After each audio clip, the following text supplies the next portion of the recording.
Saradnjom sa Ministarstvima ekonomije, poljoprivrede i turizma kao i sa Zavodom za zapošljavanje, fond je kontaktirao preko 4000 potencijalnih klijenata, pa su u 2017. razmatrana 574 zahtjeva za kredit, od čega je odobrano njih 407.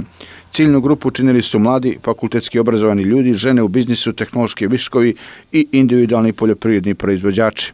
I mi smo tokom 2017. godine upravo toj ciljnoj grupi obezbijedili kredite u iznosu 10,1 milion eura, što je za 65% više nego u odnosu na 2016. godini. Sa svim ukupnim plasmanima fond je uspio da sačuva i otvori 8450 radnih mjesta, posebna pažnja posvećena je malim preduzetnicima i preduzećima koja imaju problem sa nelikvidnošću.